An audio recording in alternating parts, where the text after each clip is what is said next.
Let's take a look at another AIO PC that is available today. This is the entire setup, including the wireless keyboard and mouse bundle, is only priced at 2,999 ringgit. With its specs and everything included, the ASUS A3402 is actually a pretty good deal. So let's get into it.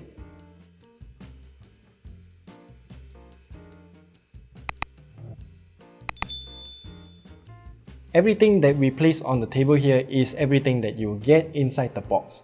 You have the AIO PC with the power brick and also the bundled wireless keyboard and mouse of decent quality, and I would say that it will work just fine if you are not particularly picky about it. The AIO PC is a weirdly named one, honestly.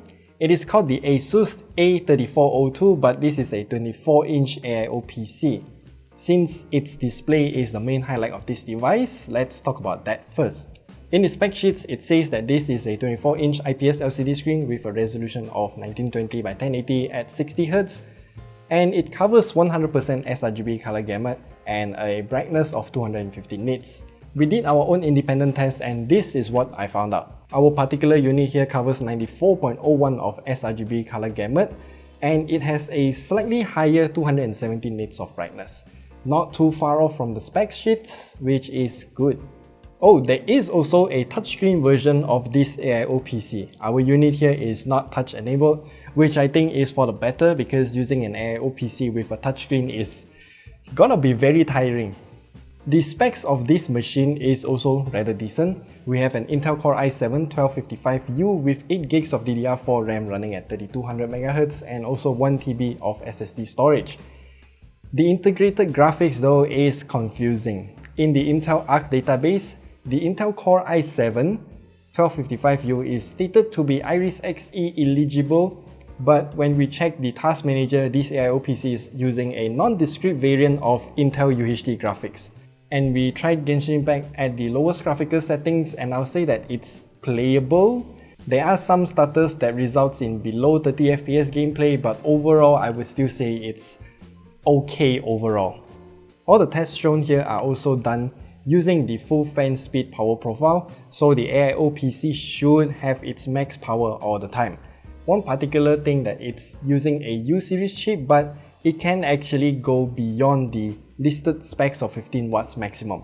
From our quick test, it can boost up to 40 watts maximum for a split second and then eventually settling down to about 30 watts. Since it is so low power though, there is practically no fan noise. Even playing Genshin Impact, whereby the machine is gonna be performing at its maximum, there is zero fan noise that I can hear, which is surprising.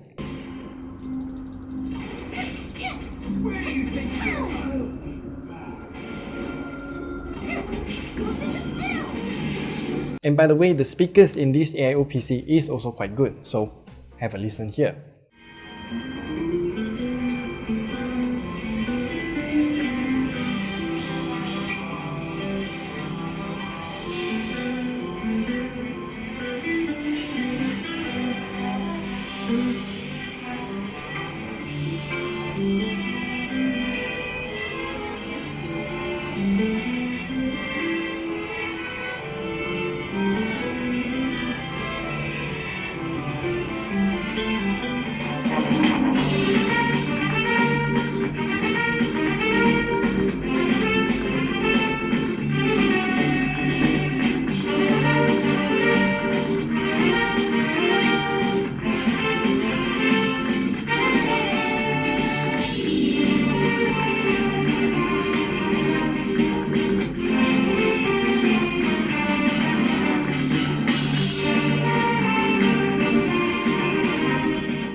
Of course, this machine isn't meant for gaming, so if you just want to use it to browse the web, watch YouTube, check your email, all of that stuff, then yeah, this machine is gonna perform those tasks really well. Of course, you can also connect a slew of accessories to this AIO PC too. Surprisingly, the audio jack and one more USB 2.0 port is placed at the bottom right corner here, and that's a really good position, honestly. For certain variants of this AIO PC, you also have a SD card reader somewhere here, which I think is kind of weird. Why didn't they just position it together with the USB port here? I would have also preferred one of the USB 3 ports to be placed at the side of the display or at the bottom for easier access though, because now if I want to plug in anything high speed, I will have to reach behind the monitor. And if I want to nitpick even further, the built-in stand of this AIO PC is surely sturdy, but it can only do tilt adjustment. I would really like to see a height adjustable stand as well. So why should you get an AIO PC? Well, there's quite a lot of reasons actually, like space for example. You might say that, hey, the entire thing will be useless if I want to upgrade to a higher end PC in the future. To that, I'll say not really. There's one special feature built in, which is the HDMI input port. Once connected, you can use this AIO PC as an external monitor, which is a rather rare feature.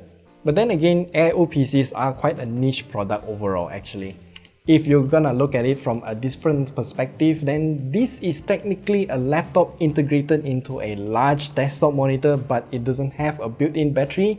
And because of that size and a lack of a battery, the AIO PCs are not gonna be as portable as a laptop. That is why many people will still prefer to get a laptop over an AIO PC, even though AIO PCs are cheaper and they're gonna use the laptop at home only anyways. So I'll say this as a summary. Looking at computers around the same price range of 3,000 ringgit, we technically have a total of 3 form factors to choose from. We recently reviewed a small form factor desktop, the Expert Center D7.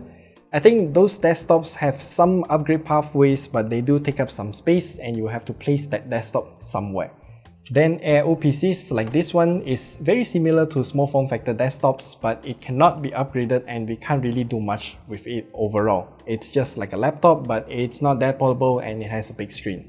Laptops will cater to most people since it is portable and has the same or better specs than an AIO PC, but it will definitely be more expensive for the same list of specs.